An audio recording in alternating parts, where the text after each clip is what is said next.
I studied the writing of Walker Percy. I've been running selections from Lord of the World in the magazine. Somehow our thoughts seem to run along the same lines.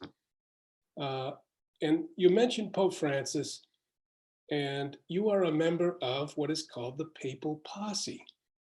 So you're somehow rounding up the Pope, I guess. But I wondered if you could explain, you, Jared, Father Murray, and Raymond Arroyo, on a major Catholic network, have set yourselves up to look at the Pope and talk about the papacy. How did that start? How has it gone? And how do you see it now? Well, I'm going to tell a few deep secrets of EWTN. Actually, we covered the conclave in 2013 in which Francis was elected. And actually, we had another member, Father Roger Landry, who now works at the Holy See Mission at the UN. And so he can't really be part of a public discussion on EWTN the way that we are. So we were back then the conclave crew. That's what we were called, the four of us. And a couple of months after the Pope had been elected and we were going to do a show from the studios here in Washington, D.C., we started rolling and it was live on camera. So there wasn't anything that Father and I could do about this. And Raymond said, you know, it's been a couple of months since the conclave. We can't really be the conclave crew anymore.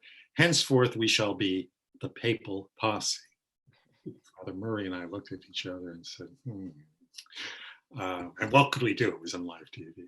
But Bob, I would just make one qualification. You know, Leonardo DiCaprio has a posse.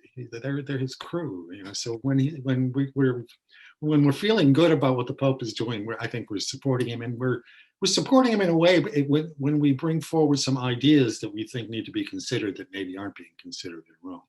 But as you know, I mean, this has kind of taken off on its own, and it's become this big.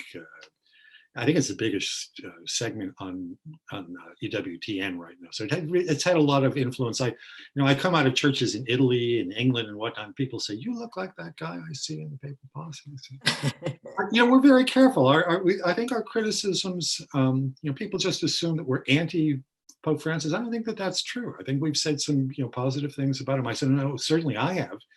And I get mail from people when I say positive things that I'm being naive and, I'm giving into the devil, how the internet is these days.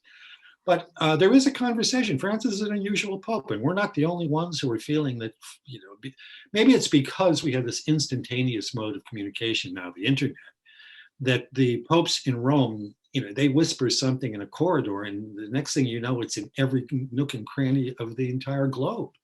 So, I guess this is the kind of church, this is one of the elements of the church that we're going to have going forward, that we're going to be in a constant discussion. I think Francis has not served himself well. He's not a particularly good speaker on his feet, and he's said that a number of times. And, there are only two people on the face of the earth whose every word really counts. It's the President of the United States, because he can start a nuclear war, and it's the Pope of Rome. And things that maybe it was okay to say when you were the Cardinal Archbishop of Buenos Aires, sometimes it's not ideal to say as the Bishop of Rome.